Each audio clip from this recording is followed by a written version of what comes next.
There we go. Okay. So, yeah. Hi, Tom. Welcome to the Bracken Outdoors podcast. Hello, how are you? Great, Well, I say how great to are you have. like we haven't just been chatting for the last 20 minutes anyway. Yeah. So we'll just launch into it. So we were chatting a little bit before we started, but we were heading into why you set up Wild Passport.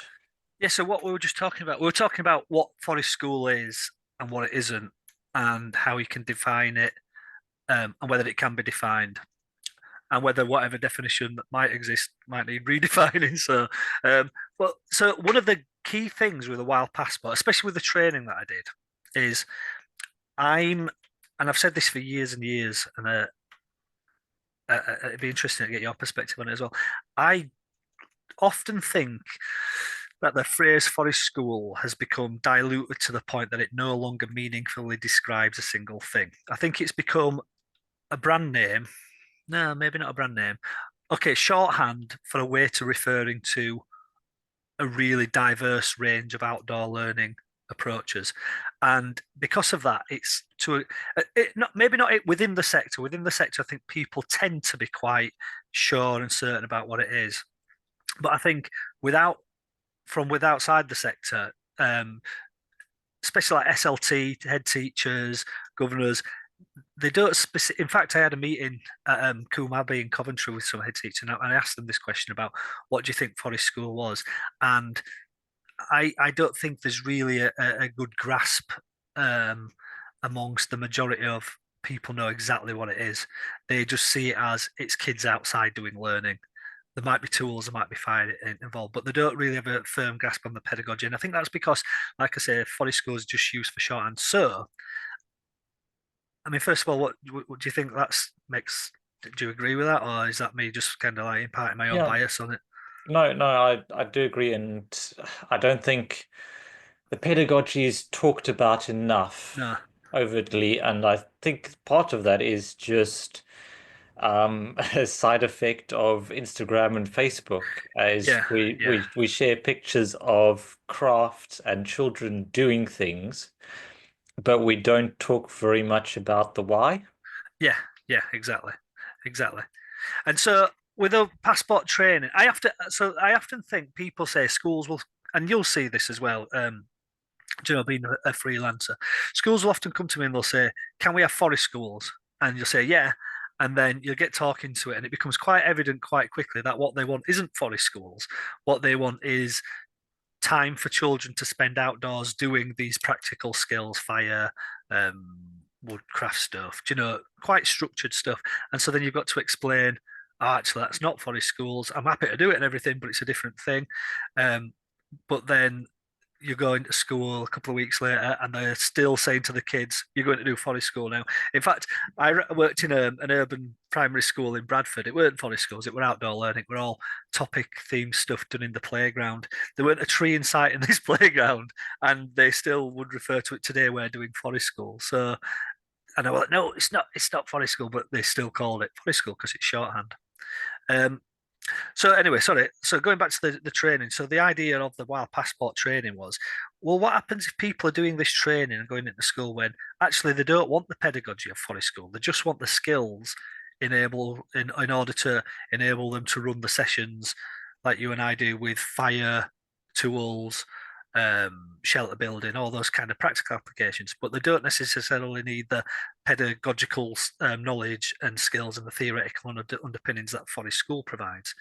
So if we provide an alternative, which is just those practical skills, then that means that the people who want that have a route to go just to get that. But the people who do want the forest schools and the nuts, bolts, and whistles of everything that is truly involved in that can go that way and get that.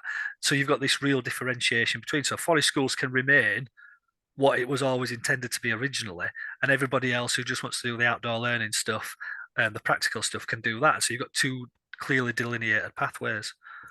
Yeah, and I'll talk you a little bit that I and most people listening know that I do a lot of work with homemade families, Yeah, and I've been quite vocal about that. Sometimes I'm calling it forest school, but really it isn't because, as we were talking about just a moment ago, and I say quite often, is that this forest school is kind of that antidote to the school system. mm, So it's providing the things that the schools aren't.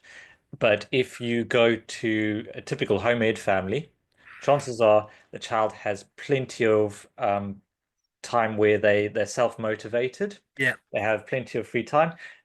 Most of the families are taking their kids outside on a regular basis. They get time in the woods.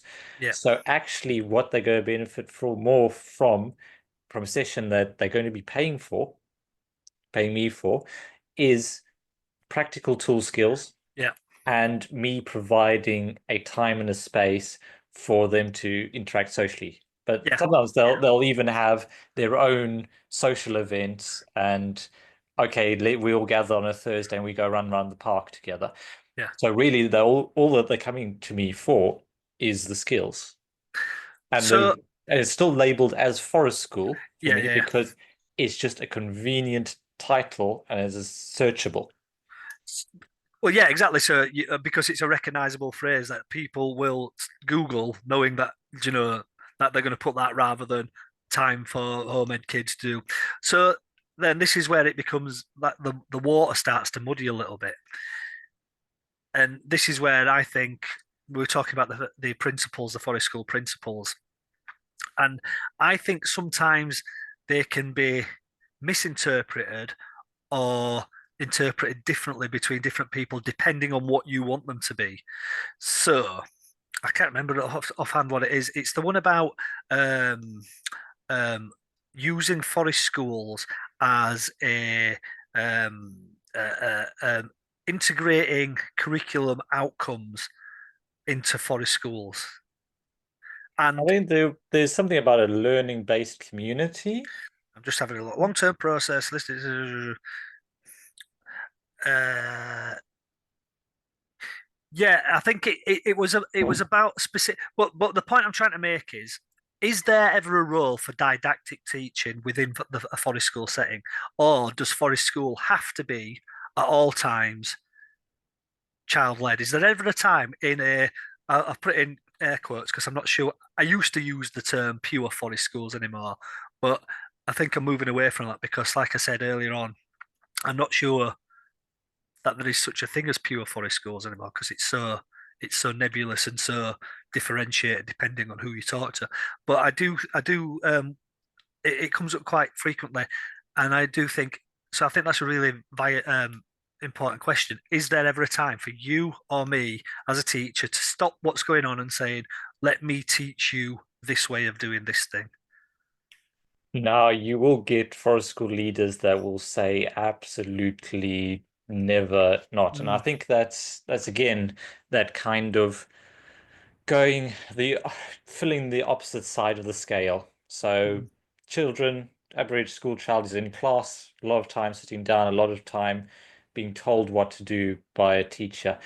And I think a lot of the forest school leaders that are working in that space will want to provide something that's on the other end of the scale, providing yeah.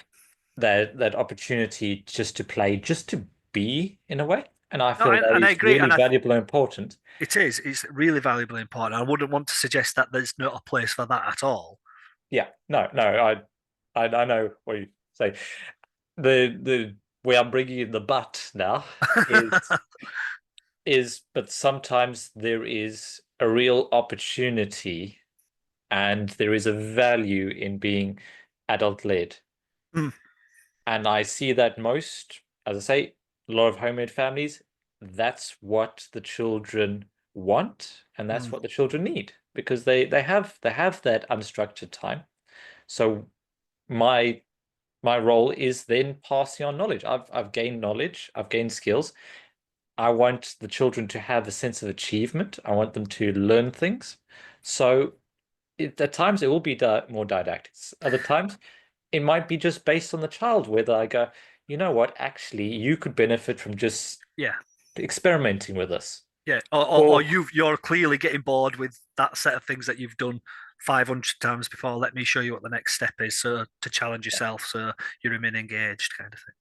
but I think that kind of starts taking us down to the bushcraft end of the spectrum.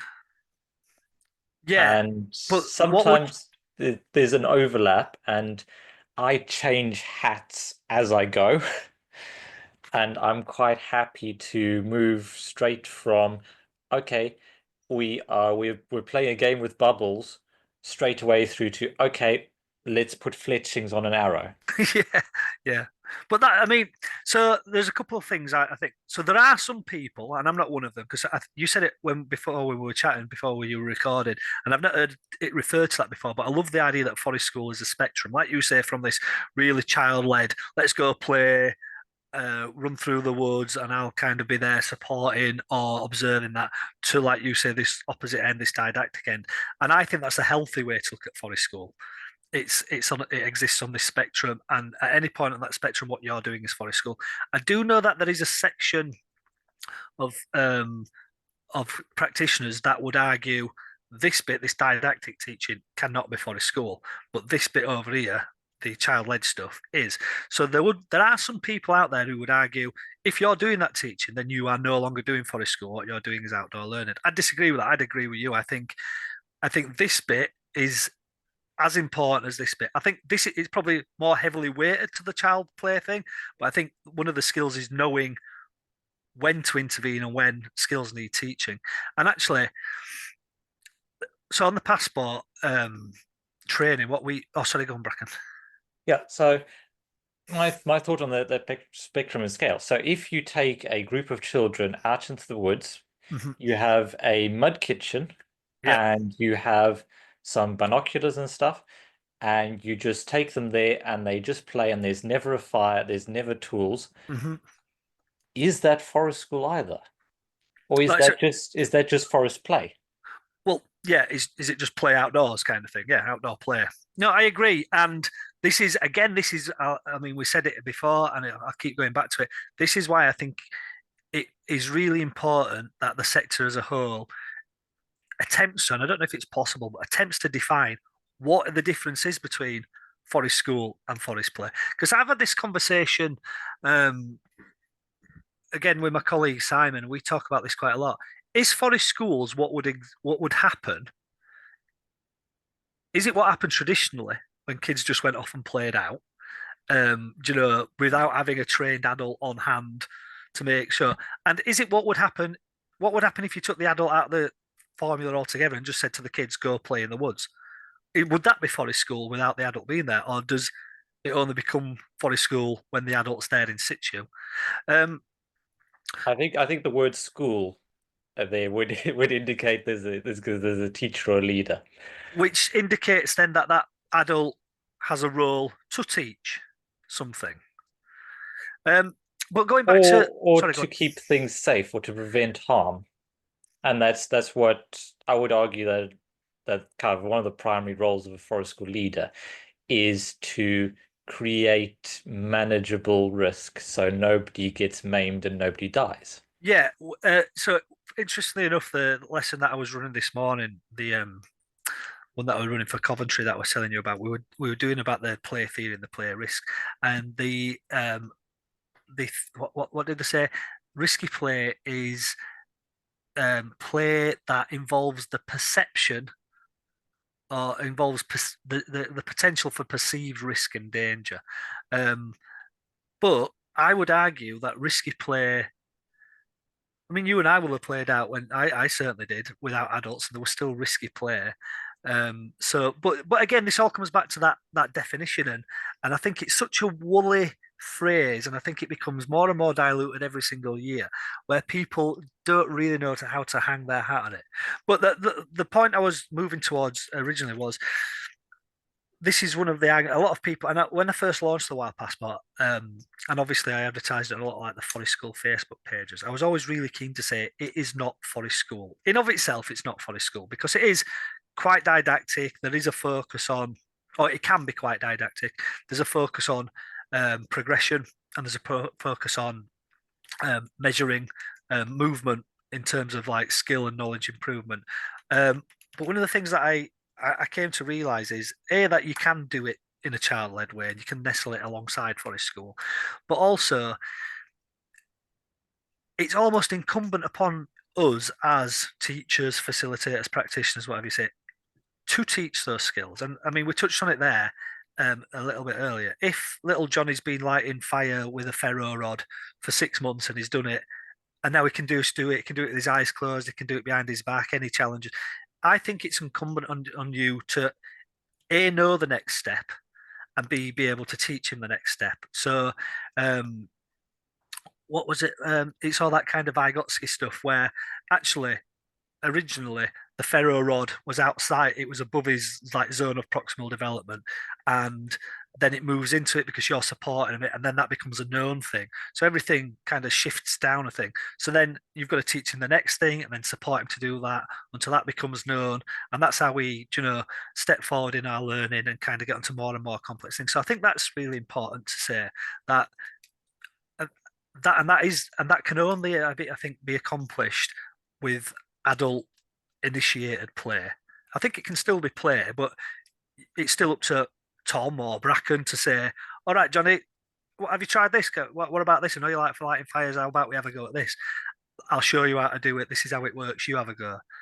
I mean, I'd say that's really a hallmark of a really good leader Mm, is the ability to step in. So you can see, so the kind of one end of the scale is the leader that just takes the children into the woods and just steps back, goes, okay, they're off, yeah, go. they're Yeah, doing, and just stands there and just checks to make sure nobody's going to do anything vastly dangerous. yeah, yeah.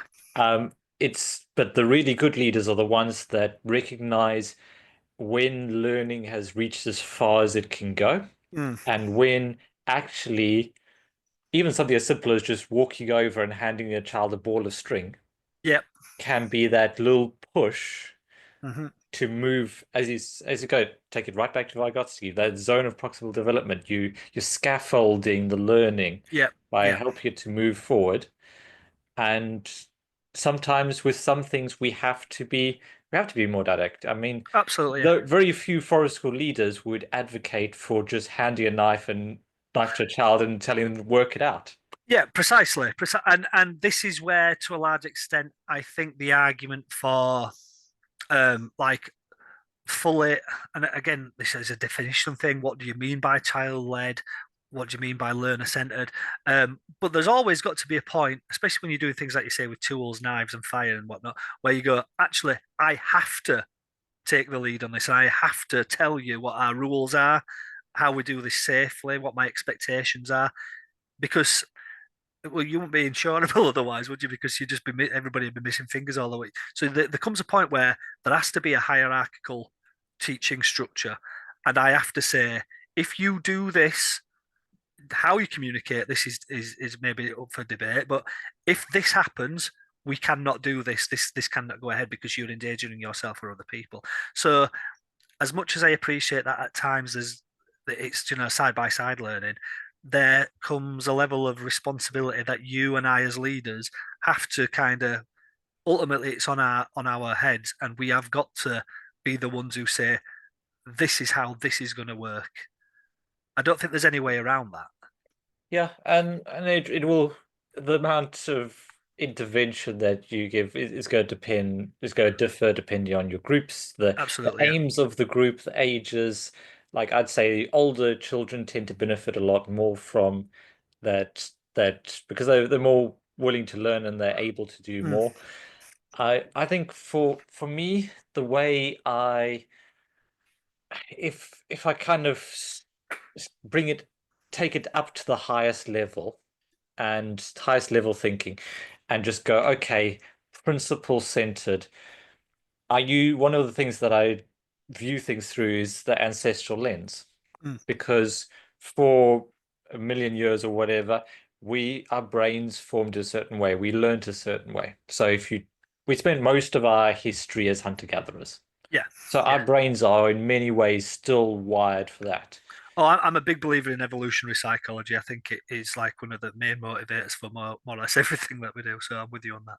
Yeah, so if I'm going, okay, is something beneficial, I'll sometimes take it back to the ancestral lens and go, okay, well, what would it fit in with our brain if we were basically back in a small tribe of hunter-gatherers? Yeah, And what what do we see when we look at hunter-gatherer tribes, the ones that are still left, in the way that learning happens.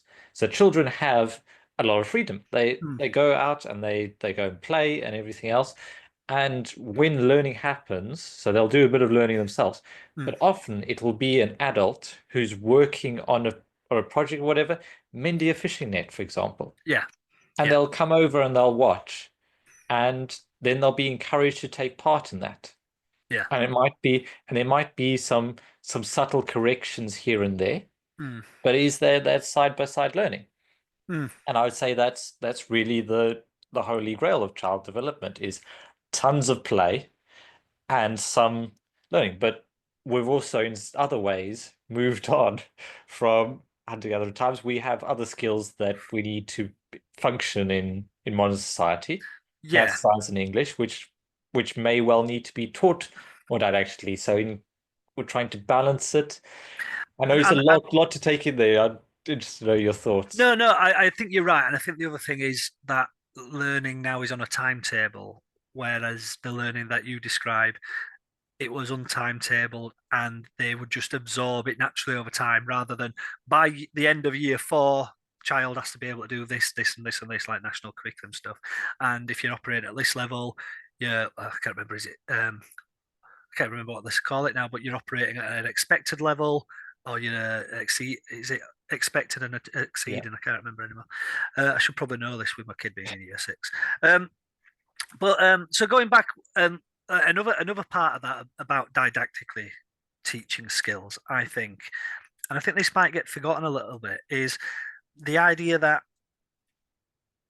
teaching specific skills and doing that didactic teaching and saying um, let me teach you this not actually then helps to increase the amount of play opportunities that are available to a child.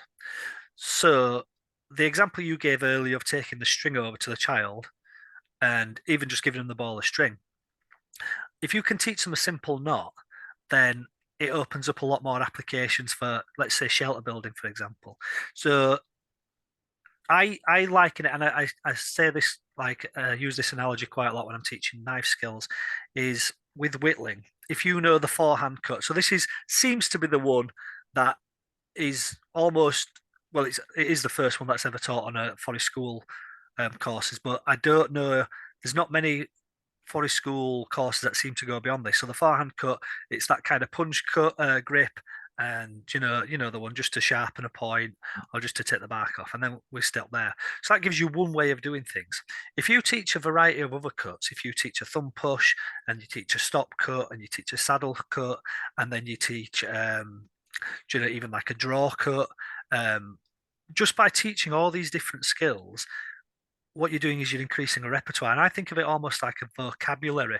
So if you teach basic words in a different language, you can have a basic conversation. If you teach an extensive vocabulary with like an understanding of kind of like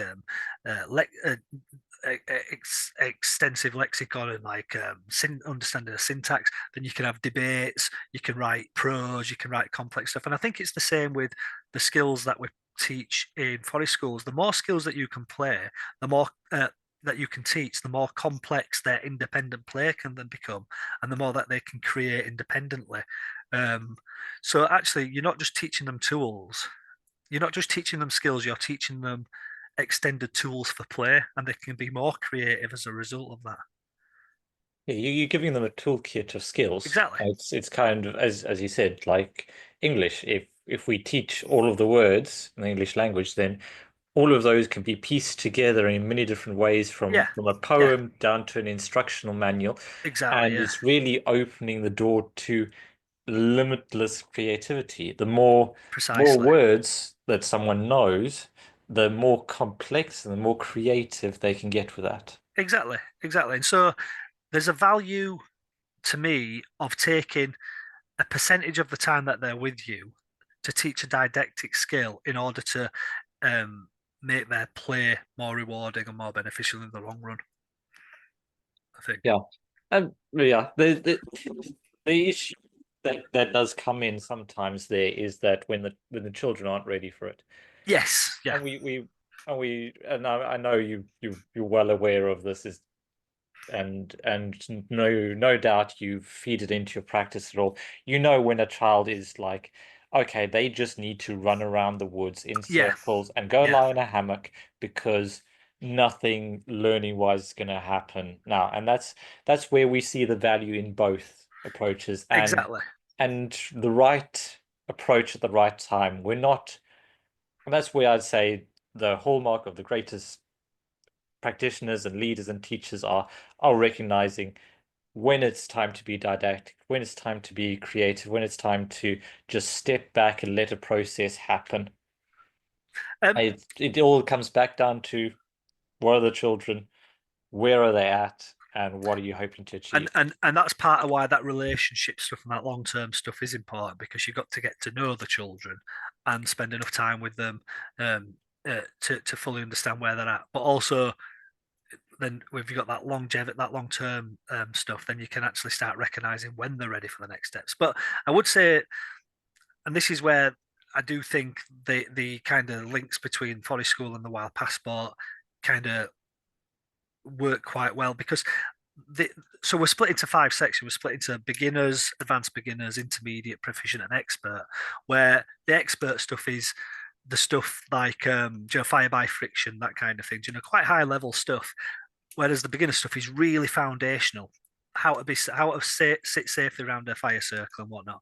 But what I like about that is, and this is where when you start talking to people about how you plan and how you monitor for outcomes, where you can adopt other outcomes, and rather than teaching explicitly in those early things, you might just be looking and taking a really early years approach. So it's that kind of retrospective planning, watching the children, noticing what they do, and then referring that back to the passport and saying, actually, I saw a little Susie there, and she built a little shelter for a hedgehog. And so one of the shelter building outcomes in the wild passport in the beginners section isn't learn how to build a ridgeline shelter. It's child will build a mini den. Do you know what I mean? So you're not necessarily teaching an explicitly, it is age appropriate and development appropriate as well. Um, and, and so you're able to monitor that progression and that learning, even if you're not having to explicitly teach or suggest that outcome. Yeah, I mean that's so there's two different ways that I end up using the passport program in my practice. Yeah, So the first is where it's kind of like that where I will have a stack of passports or whatever with all the yeah. outcomes, and then I will go at the end of the session and I'll go, okay, yeah, I noticed this, I noticed that, and then I can go to the child and go, hey, I noticed you did this. Do you want to come stamp the book? Oh, that's and nice. Yeah, and let's celebrate that you're making progress. yeah. That's not me disrupting the learning as it's happening by Exactly. Yeah. going, oh yes, you did this, let's celebrate this now. It's kind of coming back later And that's once nice the because that flow part is, forms yeah. part of your reflection process as well, then, doesn't it? Yeah. And the other part is pretty much handing them to the learners. This works particularly well with the older ones. It's like, okay, here's a a manual of skills, kind of. Yes. Yeah. What would you like to do out of this? Very nice. Where Yeah. would you like to go next? So I can tell you're already at this level with fire. You've already done all of these things. We can Mm. tick those off. Would you like to advance in fire? Would you like to have a look at stuff for tool use, or shall we go and have a look at the at some trees? No, I love that model, Bracken, because I always say this is. I always say if you went into a restaurant and the waiter came over to you, and you'd never been into this particular restaurant before, and the waiter came over to you and said, "Right, sir, what would you like to order?" You wouldn't know what to order because you don't know what they cook. And it's the same with kids. A lot of the time, they turn up to Forest School, and they'll and right, go play it. But because there's not a massive culture of free play, and especially outdoor woodland play, a lot of these kids are like, what's available for me to do? What can I do? So I do think that the passport, especially like you say, those little individual passports can almost act as like a menu of these are the things that are available to you. These are the things that you can do and pursue. And in fact, one of the resources that I am working on, I say that I've been working on it for about 2 years on and off, but it's it's a menu that you can use as a practitioner to put up and say, these are our suggestions for things that I can support you to make today. That's not to say like a kid can't come up and say, "Oh, I want to do this, I want to do this," but you'll always get children go, "Oh, I'm not sure. I want to make something, but I'm not really sure." And you might not have, and then, or if a kid goes, "I want to do this," and you don't have the appropriate materials or the appropriate tools with you today, but it's a resource where, as a practitioner, you can say, "Right, I'm going to get these three things out, and I'll know that I'll need this diameter wood, I'll need this thickness of that, I'll need this drill bit, I'll need that, my knives or whatever," and you can say, "These are things that I have got the resources for you to do today," because I think and you'll be able to attest to this, I'm sure, where some children have never really had the choice, and it can be really overwhelming to just go, "You can do anything you want," and that's like, that's a lot to take on. I'm not sure what that looks like or what it means, but if you give like a more specified, menu to choose from, then they've still got choice, albeit a limited choice, but there is choice available. Um, and it gives them some formation. And you might only have to do that two or three times before they start formulating their own ideas, but it acts as that initial springboard, especially for people that you're only working with for the first time. Yeah, and I mean that's the thing. As you say, if children haven't been outside Mm, and they don't say watch Ray Mears or mm, something else, then chances are they might know something that, oh, we do stuff with fire, we do stuff with knives, but actual concrete, okay, I want to do this is really rare. And that's why when I was running proper forest school programs, mm. I knew that the first couple of weeks were going to be quite prescriptive Yeah, yeah, because I would be aiming to introduce the children to all of the possibilities. So we'd do a bit with shelters, we'd do a bit mm, cooking on the fire, do a bit, and then once they had a basic idea of the stuff that could happen in forest school, they would then go, then I could ask them, okay, what would you like to do? And chances are they can then drag yeah, it out of the memory and go, you know what? I really liked marshmallows. Can we cook something else on the fire? yeah, And yeah, then we start narrowing it down. exactly. Um, And then they have the confidence as well to suggest things and whatnot as well. Yeah, yeah, definitely. and I mean, I'd say earlier on in my journey with the homeschool families, I'd go, okay, hey, what would you like to do next week? And they would just be crickets because Mm, there wasn't really the possibility. And I've learned over time that the best thing to do is to come up with four things that you think might interest them uh, and just throw them out there and go, okay, which one of these catch your interest? What exactly. really is going? And I that's the other way I use Wild Passport, even if I'm not actually using the passport booklets to Yeah, track progress. I'll just go through the the folder and just leaf through just to start prompting things like, yeah, oh, cool, we could do something with stool making. We haven't done that before. yeah, Let's exactly. go play Just with. definitely like a repository of ideas. And I do say this as well quite often about the passport.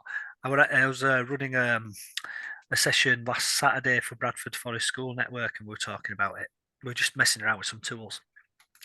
I don't know what you think about this, but I do think as practitioners, quite often you don't just give yourself the chance just to dick around with tools sometimes. And I think it's really important just to go, oh, do you know what? I'm not going to teach you anything today. I mean, this was at a network meeting with adults. So I said, let's just get some tools out. Let's just come up and play with some stuff. And then you just sit around chatting as you're making and all that kind of thing. And I think that's really valuable.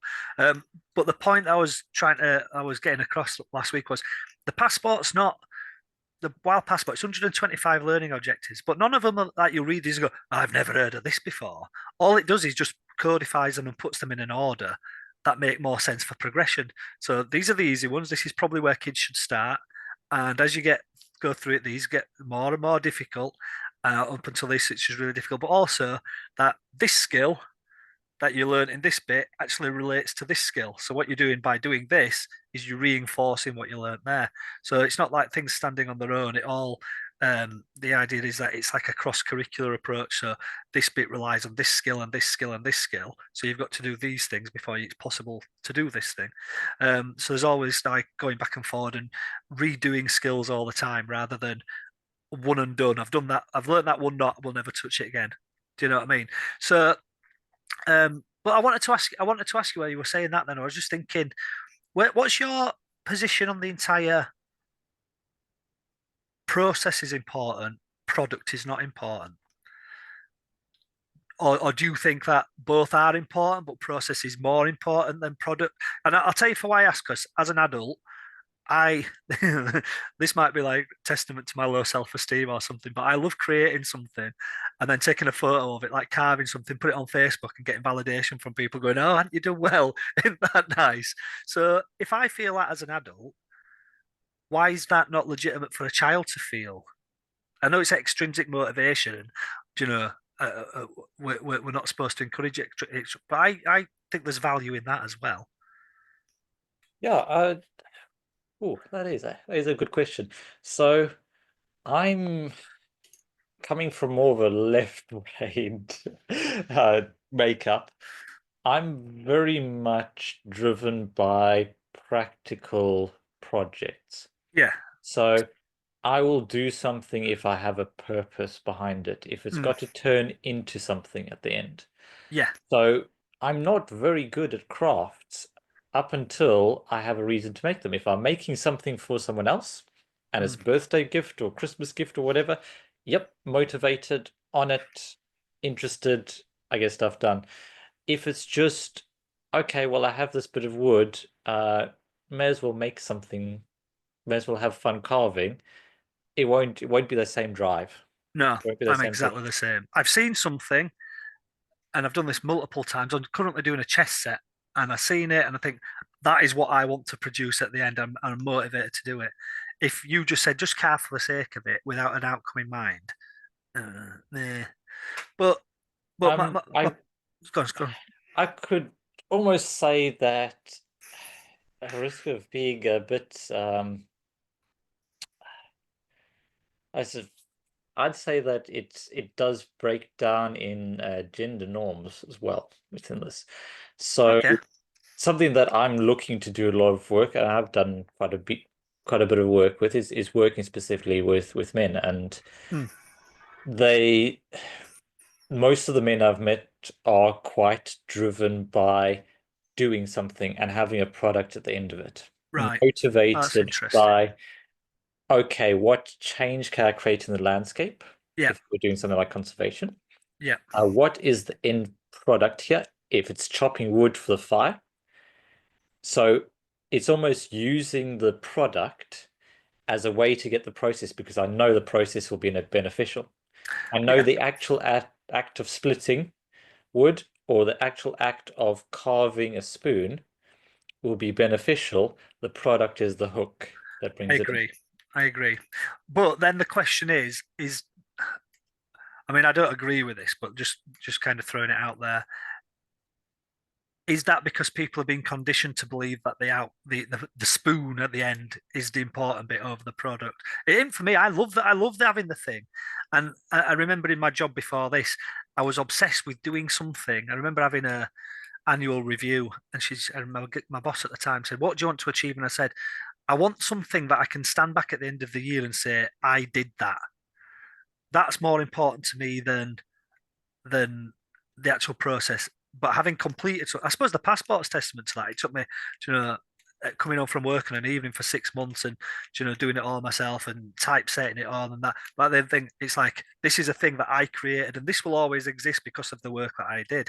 And I hated the process of doing it, quite frankly, but it was worth it because of the product at the end. So do you think that's like split along gender lines? And that's interesting. Never considered that aspect. Perhaps it is.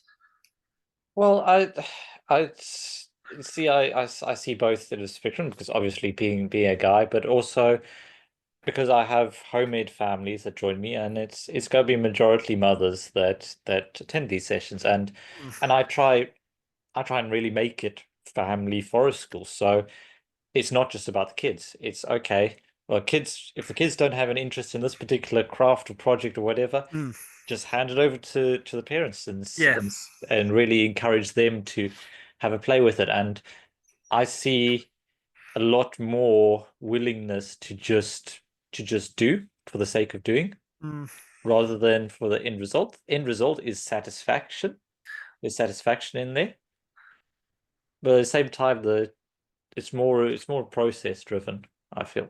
That's interesting. I mean, it is interesting that you mentioned that about parents because Do you and you? I always feel this about the forest school training itself, and I feel this about the wild passport training. I feel this about workshops that I do. I feel this about, like you say, when parents attend sessions, or even when teachers are attending sessions.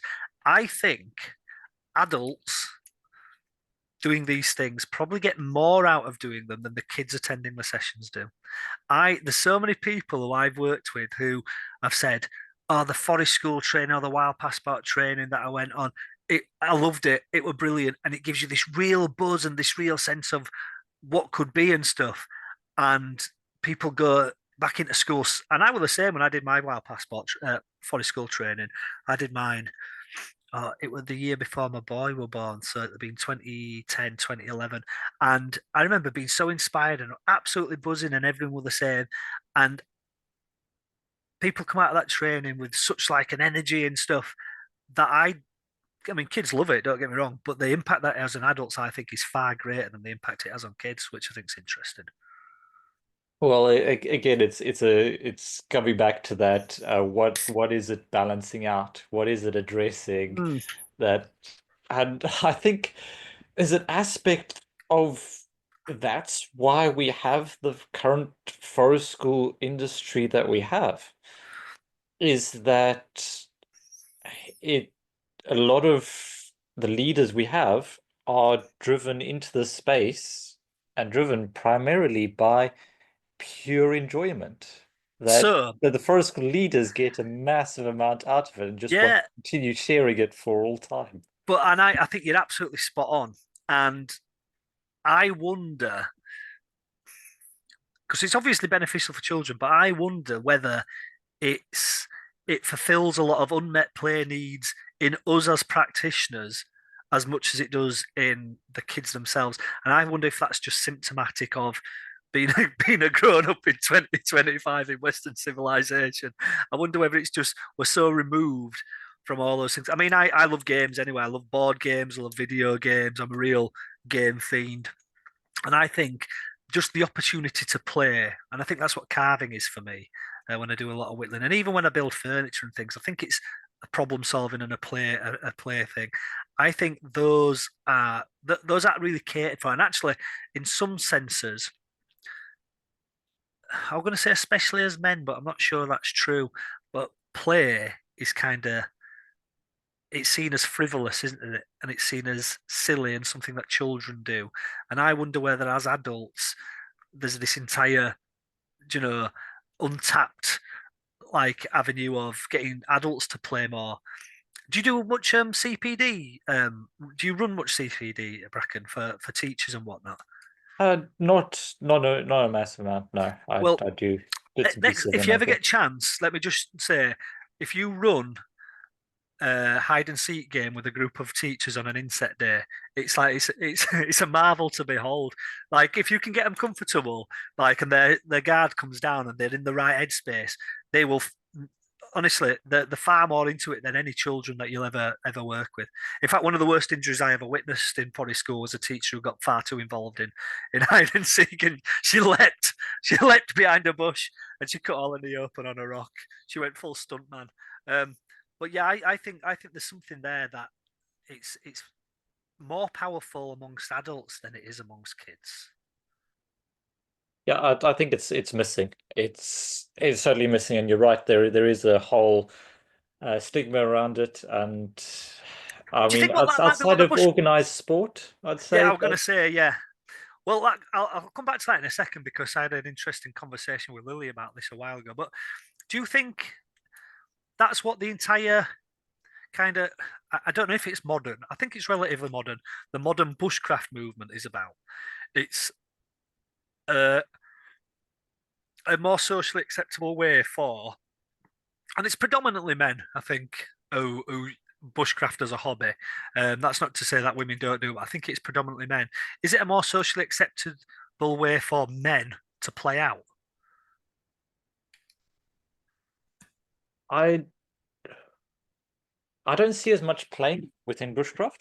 Do you know? I think what I see primarily kind of from men who go into bushcraft is is it's an excuse to kind of get away from everything, Mm, and it's more about being than doing. It's kind of okay, if I go to a bushcraft camp and I've lit a fire, I've set up a tent, I feel justified in sitting on a stump next to a fire and chatting, drinking a beer and whittling something. Not yeah. usually a combination I agree with, Yeah, I wouldn't encourage it in your forest school sessions. but it's that kind of okay, just get away. Uh, I mean, I hate this phrase, me time, but But I think of that as grown up play. I do. I genuinely do. I think all the things that you describe there, and maybe play is the wrong word, maybe play has the wrong connotations, but I think that's how adults play. You're setting up your tent, you're constructing something, you're doing shelter building, you're doing your fire lighting. You might be trying out new techniques to do these things or new tools that you've bought. Um, then you're sitting with your friends. There's that social aspect where you're doing having your beer and you're having a chill. The whittling is a creative aspect. I think play might be the word that puts you off, but I genuinely, I I, think I see it as a form of play. I think the I think we might have slightly different That's definitions of very play probable. within Yeah. this, and we're maybe trying to grasp for the right word to describe it. But the definition where I define play is that there is no purpose or end result to it. That So going for a run to mm, keep fit isn't play. no. Just running for the feel of The the wind exhilaration in your of it. Or face, yeah, that's play. no, I like that, and this links back to what I was saying earlier to something that I spoke to with Lily Rowe Horseman was we were talking about play and what it actually is, and I said I think we had an argument about you mentioned organized sports. Is organized sports play? What would your take on that be? Do you think? It can be, but it usually isn't. Oh, go on. What's your distinction? So, so I used to do martial arts. I Hmm. used to do karate, and at the start of some sessions to warm up, we'd play. I don't know what it's called, kind of basketball variant. You you you have to pass the ball. You can't move with the ball to throw it, and you Yeah, basically try and get in the hoops at the either end. It's probably called like a bit of a handball. netball kind of thing. You can't Yeah, move while you've got the ball kind of thing. Yeah, yeah. Kind of. I think it's called handball, yeah, but no. yeah, And we never kept score. yeah, We it was just like, okay, you over that side, you over the side, up, yeah. split into two teams, and we'd just go at it for 15, 20 minutes, just trying to get it in. And that was play. There was no scorekeeping. There was no, okay, formal, now stop. We're going for only 20 minutes. Yeah. It was very much just do. Were you so as the argument as I understood it was Lily would have disagreed that was play because she said that there were externally imposed rules. So the externally imposed rules with that is you're not allowed to. I might be misrepresenting her argument here, but I don't think I am. You're not allowed to move while you've got the ball. That's not a rule that you guys had agreed on. That was the rule of the game. Somebody else told you that those rules. And I think that was the distinction she made. That any But game, then go on. for that is hide and seek play because there's an Yeah, external exactly. set of rules. I agree. I agree. So, and because I use like going back to what I mentioned, video games. I say I play board games. Are board games play? And the answer was no, because you're playing with a board games would be play if you're making the rules up and you're able to change the rules as you go. But because you're playing with an externally um, kind of um, authoritan authority what's the word I'm looking for? Authoritarian like set of rules. This is how you play. Then it is not. You might be playing it, but it is not play. If that makes sense. I don't know if I agree Yeah. with it. I still probably hold the opposite thing. I think I don't think where the rules comes from necessarily has to be the dictator of I whether mean, it's play or not. that kind of I mean, it definitely feeds into the whole play practitioner, and this is probably you probably know way more about this than I do, but it's this whole dynamic that if we are the ones giving the children the game, Mm. is it true play?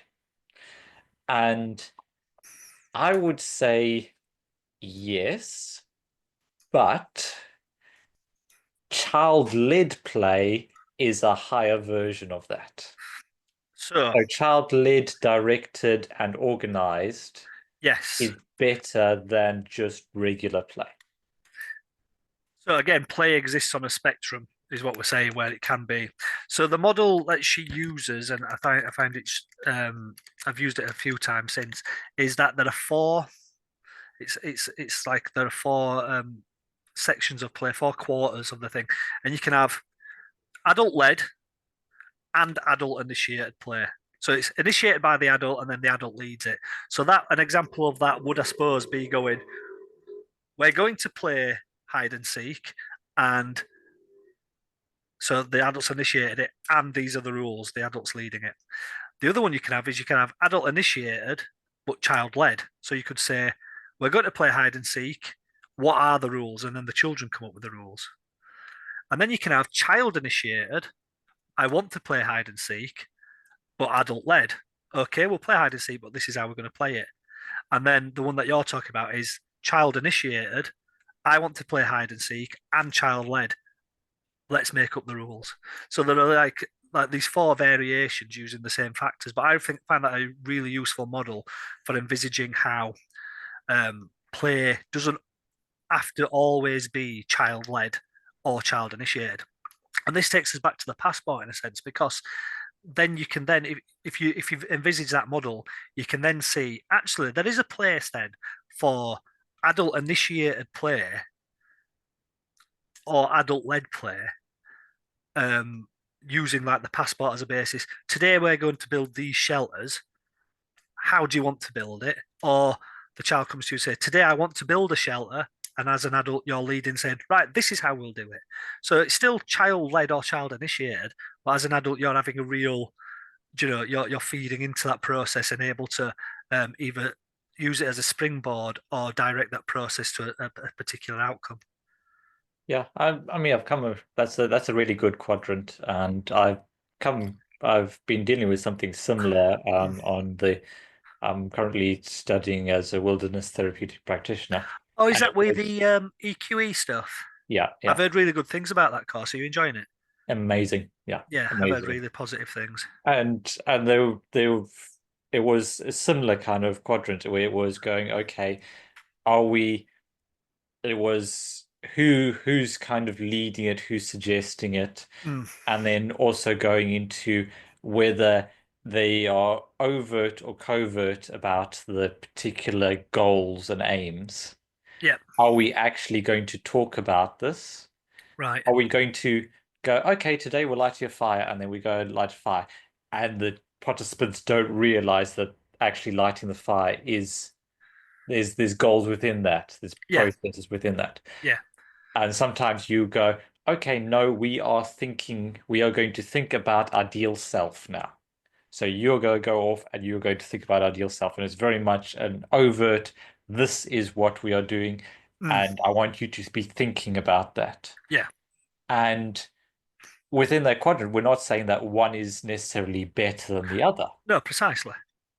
What we're saying is for some if for some children or for some participants at a certain stage, they need one thing. At a certain Hmm. stage, they need another. On a certain day, at a certain time, they might need one or the other. Certain one child might need it this way, one child might need it that way.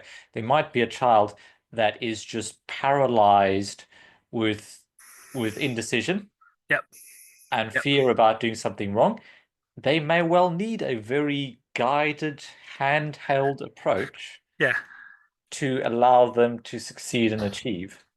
yeah, Whereas another child, where they are pretty much waiting for you all the time to tell them what to do and won't engage with anything on their own, those are the ones that kind of need to, okay, here's some sticks, make it into something.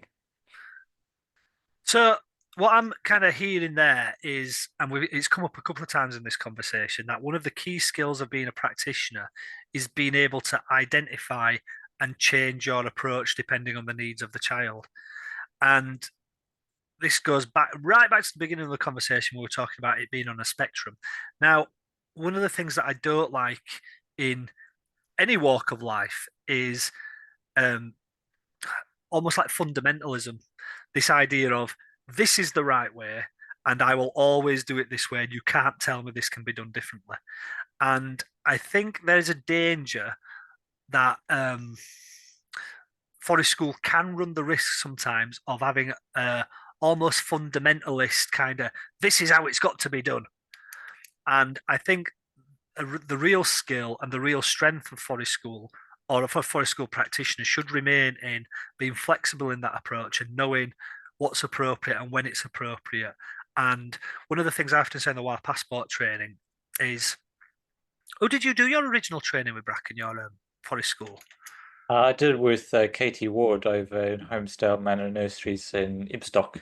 All right, wicked. So I mean, I don't know Katie's approach, but I did mine with it used to be called Archimedes, and one of the things that so they had a very um, kind of prescribed approach to tools, for example, like they do a tool talk and stuff, and there was very much this is how you do this, this is how you do this, and it was a few years until I thought to myself, I don't like doing it like that. I want to do it my own way. I think this way will work better, and I think part of maybe that's part of the reflective process, but part of them is kind of saying, oh, do you know what? There are other ways of doing this. I don't have to stick rigidly to this this approach that I was originally taught or this um, procedure that I was originally taught. As long as I can justify it to myself and I know why I'm doing it, it's okay to do it a little bit differently and to do it my way, kind of thing.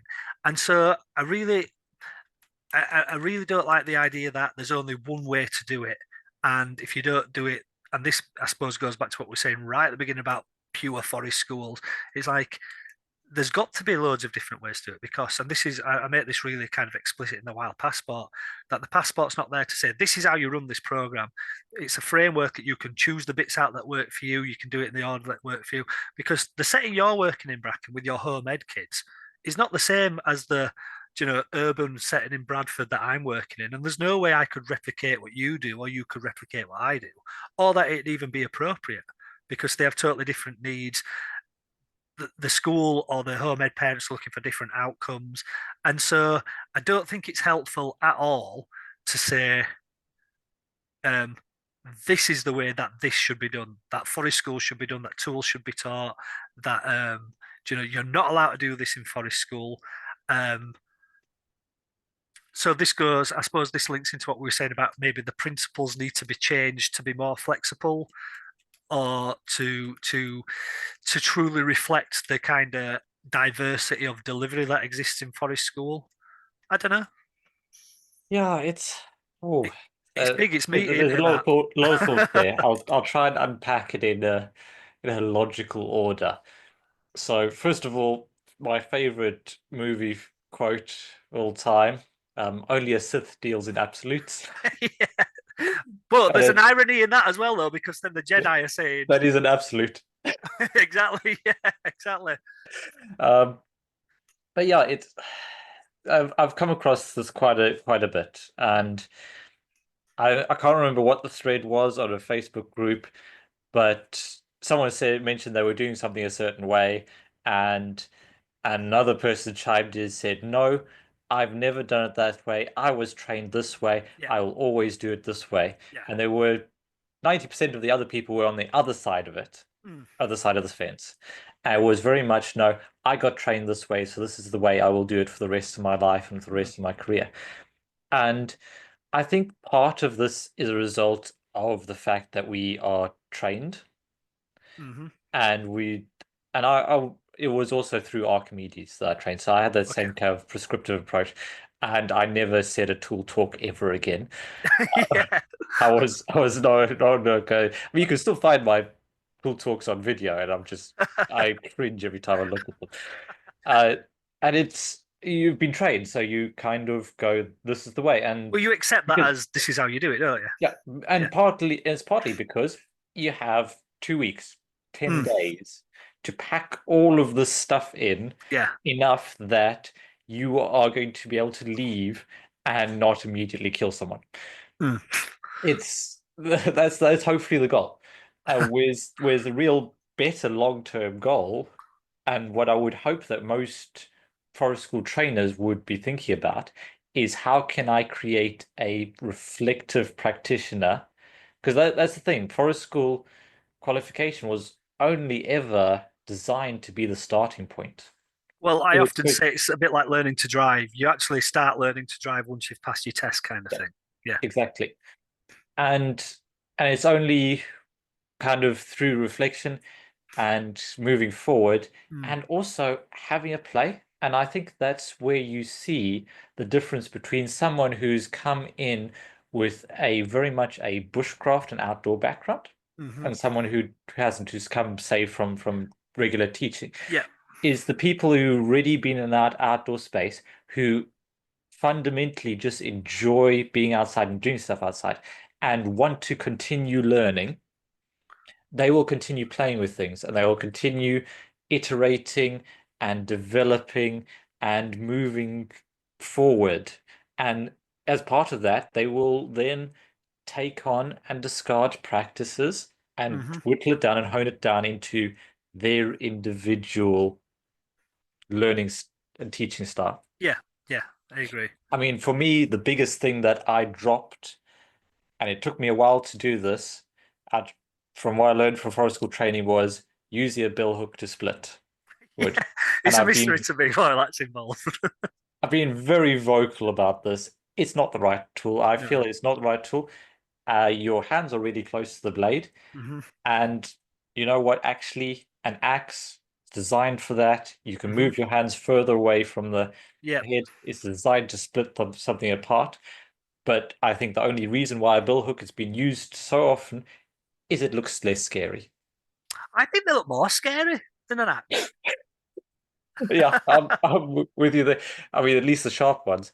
Uh, but there's this whole kind of cultural Mm. um, thing around an axe, Oh, yeah, I understand and what you're then saying. Yeah. practitioners don't feel confident enough to leave the zones of their training. Well, it's really interesting, um, and I think that's a really good way of putting it. Leave the zone of their training, and again, funnily enough, that does link back to like your Vygotsky stuff as well, doesn't it? Because, and one of the things I keep saying, and I always reiterate this on my wild passport training. So it is accredited at level 3. So the way I say it, so some people come to us, and that is their leadership training. So what I say is, and I don't know whether this was emphasized enough when I did my training. I can't. It's such a long time ago. I can't really remember. But you are training to be a leader, i.e., you're training to make these decisions and be responsible for these things. So when you go back into your setting, be that working, as a member of staff within a school or on your own, like you and I do, ultimately you've got to make these decisions and be able to stand by them and say, I'm doing this because I think this is the best way to do it, the safest way to do it, the most efficient way to do it, and this is why. And if you come out of your training and no, maybe that's not right. I'm going to say you're not confident enough, but again, you're early on in your career. There comes a point where you've got to be able to say, stand up and go, like if you're challenged by a parent or another teacher at your school or a head teacher to go, no, I'm the one who did the training and this is why we do it this way, and be able to, stand your own corner. There'll always be bits, areas of like shades of grey, I guess, where you're not entirely sure. So you can go onto Facebook or, look at, podcasts like this for, look at comments on some of the threads on Facebook. I mean, there's a really strong community, I think, of forest school practitioners who are happy to give advice for free and time for free and share their experience for free and support other people with their own knowledge and stuff. So there's always like resources out there, but I think by and large you should be able to stand on your own 2 feet and go, this is why I do this. This is why I do it this way. This is why I adopted this practice, and this is why I don't. any longer continue with that practice. And Yeah, it's not a confidence I see very often. why do you think that is then, Bracken? Do you think that is the training like? I I think it may well just be divided along those lines. If you've come from a teaching background, Mm, and even if you may do something like hike in your spare time, mm, or go backpacking or go camping, there's just a lack of confidence in your own ability, and it's largely because most teachers have never left the education system.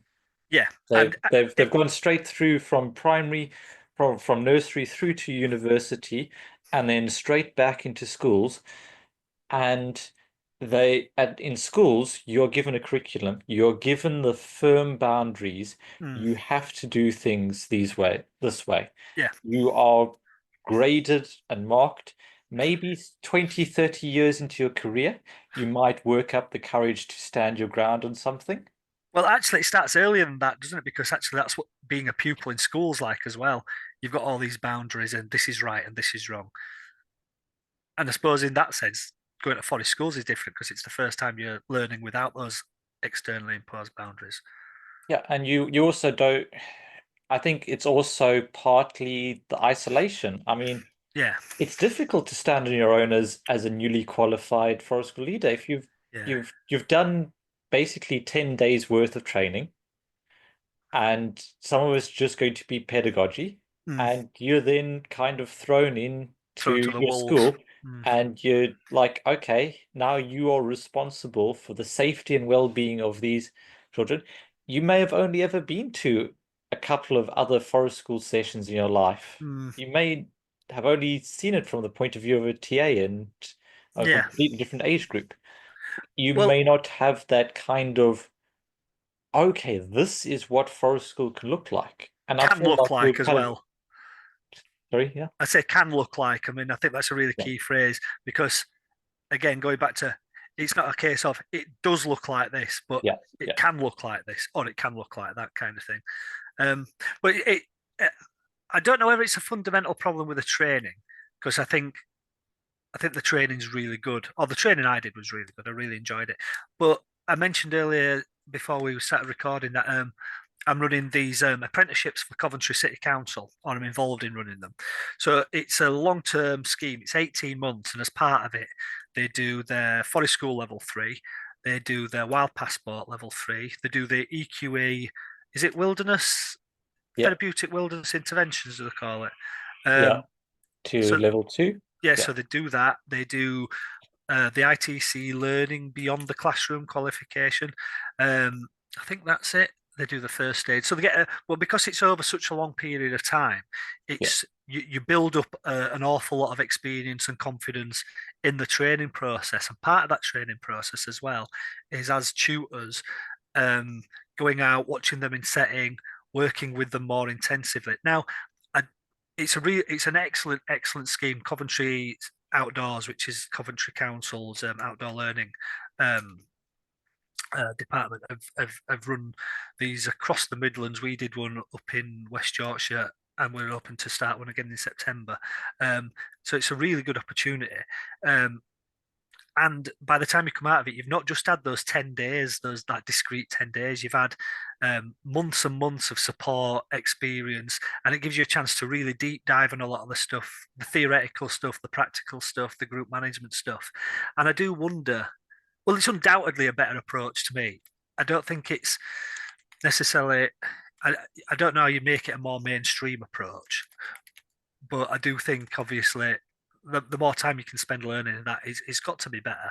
yeah. Um, I think I suppose it doesn't cost anything to the school apart from the release of the time because it's an apprenticeship. So I think it's the time that's the major barrier to that because it's 10 days is obviously a lot more achievable for people to commit to than 18 months, a day a week for 18 months. But if there was a way you could replicate that, I think that would go a long way to addressing a lot of those issues of people's confidence and competence coming out of just 10 days training. Yeah, I think there are ways to. I mean, I may come across as quite critical of the forest school training. And all I'm saying within that is that there's only so much you can get through in 10 days. Even if you had the best instructors in the Yeah, no, I world, agree. there is only so much you can get done. And it's again it's designed to be that starting point. And I realize you can't extend it. 18 months would be a fantastic time. And I'm Oh, sure the people who leave that program yeah, are really, really quite competent. yeah, absolutely. And what I see from people who do it really well, I mean, we've got Lewis Ames from Mm, Children of the Forest. They have, I believe, an extended, so they don't just have the 10 days, they have a couple more days either side and they can go yeah, deeper on things. yeah, And then they also have school visits where they'll yeah, actually come out and visit your site and actually spend some time with you when you're delivering, which is yeah. something just amazing. Paul Mosley, who's kind of localish to me, mechanic, whenever he does his forest school training, there's always a mentoring opportunity within that. Yeah, I'd say those are two really good ways to extend it. So first of all, maybe work in a little bit more time, maybe have a top up, kind of work it in so you have your initial training, you have your assessment week training, your portfolio is handed in, and then maybe 3 or 4 months or 6 months later, you get to go out back again and just have a little top up skills day. or like other CPD kind of like Yeah. opportunities and stuff. And Yeah. just feed it in. I think there's room for way more CPD, particularly in bushcraft skills, because Well, I think funnily that's enough, where, Bracken, that's where we get a large percentage of our wild passport practitioners are people who've done their forest school leaders, and then they come to us and say, "I did it, I loved it. I don't feel entirely confident with the tools because, like you say, there's so much tried to fit into such a short period of time.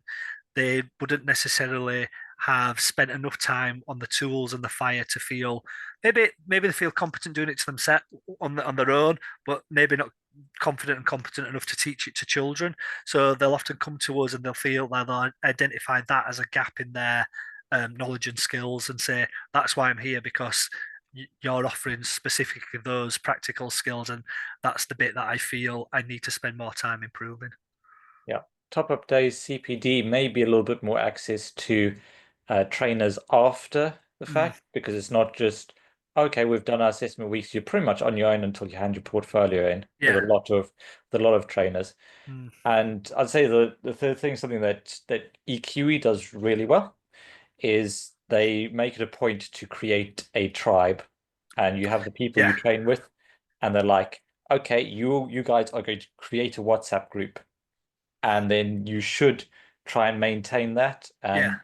and that actually becomes my almost clinical support group. Yeah. Yeah. So we now have 2 meetings a month Oh, that's where cool. we can, as trainee practitioners and then eventually as qualified um, therapeutic intervention leaders, we will have that support, that group support Mm. going forward, and we can bring stuff into that. We can have mini skills days and we can move forward. It's already made professional networks in that sense. Yeah, And I mean, especially as you'll be able to relate from being a freelancer. That is one area where you can feel quite isolated in that sense. And I think, but I think all of these things point to the same thing. That going back to what makes a good practitioner, it's somebody who, oftentimes, it's somebody who it doesn't just stop at their training. The training's the start of it, and then there's a lot more. Even if that's for me, it was going on YouTube, reading about, watching videos on practical skills, watching videos of how to do this, how to do that, um, and it wasn't like I've done my training now. That's it. I'm done. That was the start of the process, and it's a process that has been going on in one form or another. Even conversations like this, just discussing these issues and thinking about these issues and reflecting on these issues is an important part of that ongoing development. I think yeah, that's absolutely. Yeah, it's part of the good practitioner. Good practitioner shifts. Their knowledge always extends it. I'm still learning. I'm still learning so much at this point. And there's still so much to learn, and I will continue learning until the end. And what you'll find, or what I found, is I'm now learning a different type of thing. So I was never that interested in the theoretical side of things before, and now I'm moving more into teaching other adults and justifying to them why we do what we do. That bit has become more important, and as it's become more important and I've read about it, it's become more interesting to me as well. So what you want to learn also evolves over time as well. Yeah, So I moved through learning about pedagogy and psychology, yeah, and then it was into practical bushcraft skills, and now it's the interpersonal skills that yeah, really yeah. interest me. It's how I can help people move forward in that kind of social emotional realm. But that's why these conversations are important, and that's why it's important that there are like these podcasts exist. And do you know, as much as Facebook and social media, I sometimes question whether it's had a net negative impact or a net positive impact. I've got to say that I do think that the forest school online networks are really valuable. And I mean, I said it before, there's that many people out there who are willing to share their experiences and their advice and stuff that they are well worth like taking note of and getting involved in. Um, Although it can be a bit of a wild west in social media in general, I think the forest school groups I'm part of tend to be some of the more benign um, and less unpleasant experiences in the social media landscape, Yeah. Yeah, typically. big shout out to the Forest School Assistance and Support group that ASA runs. Yeah, there's That's that one that's pretty good. doing quite well. There's the Forest School Support Network, which has been Forest School Support page that's been around for over a decade. The Forest School Discussion Group is a really good one for actual discussions, right? Like this is not so much kind of there's not so much actual practical advice, but a lot of these kind of philosophical and theoretical discussions that have been had on there. And there's always the Forest School Hoarders Anonymous as well. If you want a more irreverent take on the entire Forest School sector, that's a good one. Um, Yeah, but yeah, so I think we are pretty much closing up on time. So I kind of as we wind down, yep, I'd like to give you an opportunity to really talk about the Wild Passport in a little bit more detail, as in how it's laid out, what people can expect okay, from the packs, and what people can expect from the training. okay, Just kind of a broad overview. yeah. So the passport was developed in 2018 in response to a number of schools basically asking for, hey, I even did all the design myself. All the colours were chosen by me and the logos and everything. Um, so yeah, it was developed in 2018 in response to a number of schools saying they were interested in forest school, but they needed to evidence skill and knowledge progression. Um, so I wrote it in 2018 and published it in 2018. So we're approaching on our way to the 10th anniversary, and I'm hoping to do a second edition in the 10th anniversary, like an updated edition. It's 125 learning objectives split over 5 specific skill areas and over 5 specific, let's call them difficulty levels. Yeah, those are the skill areas. So we've got woodcraft, shelter building, fire skills, nature skills, and rope skills. Um, and the idea is that it's progressive. It starts on really basic stuff, and as it goes on, it gets more and more complex and integrated. We talked about that interconnectivity earlier. Um, to support it in 2020 we ran our first training, so it's level 3 training accredited by ITC first. We actually ran the first training the week that all the schools shut down, and we had to cut our first training short because of COVID. But we now have a network of trainers. So I'm in Wakefield. We have a trainer in Coventry Outdoors run it. There's out here adventures in the northeast. We have a trainer in Scotland. We have a trainer in London. We have a trainer in Dorset. So we're popping up all. We have a trainer in Arkansas in America. So we're popping up all over. Um, and yeah, really practically focused. Links to curriculum stuff throughout. And if anyone has any questions, I'm always happy to answer them. So people feel free to get in touch. But that's it in a nutshell. There's a website that has a pretty crappy video of me trying to explain what it is. That probably needs redoing at some point, and loads of information. But the best thing, if people do have any questions about it, is just to touch base with me. And I think, again, it's one of those things that people aren't always sure how it could work on their setting, but because I designed it to be quite a flexible tool, it's one of those things that take a peek and find the best way for it to work within your setting. Yeah. We've had really Yeah. good feedback. It's proved. I think it was one of those ideas that it came along at the right time for the sector, kind of thing. Yeah, I mean, it was something that I would have developed. I was considering developing up until I came across yours. Do you know, you're not And the then first person to I say was that. I was looking at the amount of work that would go into it, Yeah. and I was going, "Oh my gosh, no." Well, I've said it today to you, Bracken, and I've said it a number of times. People have said to me, "Oh, this is what I'd have written if I could have been bothered to sit down." I've not done anything exceptional. There's nothing massively clever. I was just the one who sat down and put the hours in to write it down, and hopefully to save other people, like you said, the time of having it and the ball ache of having to do it themselves, kind of thing. So, yeah.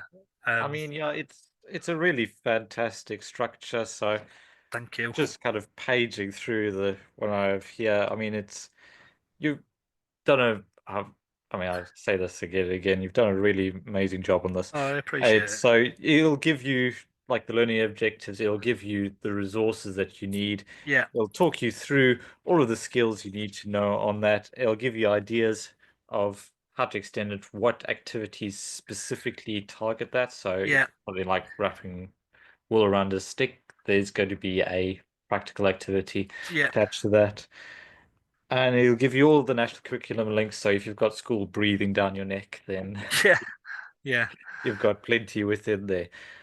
It's just, yeah, I've really gotten a lot of value out of it. And as we kind of mentioned in passing, it also comes with these little passport booklets. That's right. Yeah. Let's see if I've got one. Hang on. Let's see if I've got one just here. There we go. Just this size, yeah.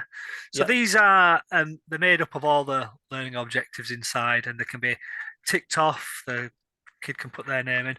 These aren't necessary to run the program, but they are a nice addition. You can run the program without them, but it's a nice way, like we say, for kids to keep a track on what they've done, and also to maybe act as a menu to choose where they go next and what pathway that they take. So yeah, yeah. it's like I say, it's proven really successful. We've had a lot of really positive feedback, and some of the feedback that we've had, I am hoping to put into place and do like a 10th anniversary kind of so you know, if anyone does have any suggestions or anything, I'm always willing to hear them. So yeah. Would I mean one of the things that I was thinking about, would you ever kind of put together a little ink stamp that you can use with Do you it? know what? I've been asked this so many times, and I priced it up, and it's maybe it's changed now. It's 2 or 3 years since I did it, but yeah, a little stamp with the little logos on that you can stamp those boxes on and stuff like that. Definitely something that I need to look into.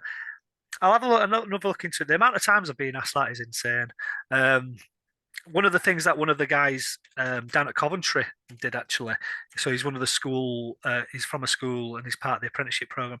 He's actually created an iPad app, so the children can log into the app and the passport. They've got their own personalised digital passport, so they can stamp it on the digital passport. They can say upload photos and just share a little comment about what they've done and how much they liked it. So that's an avenue that we're exploring as well to kind of make it more Yeah, digitally integrated as well. not usually one of the people that goes that's very much for bringing technology with into the outer space, but that would be a really valuable way to do it because it kind of lets both the practitioner and the participant have ownership Exactly. of and view on it because at the moment the ones that I send home I have to kind of get them to bring them back in Yeah, again so no, they I can get get that. stumped and Well, and from the school point of view as well, if it's uploaded to a school mainframe, then the school can access it at any point and use that to print off evidence or whatnot, which ultimately is what it's about. Do you know, as wonderful as I think it is for kids to do that kind of thing, the raison d'etre for it existing in the first place was so schools could evidence the impact.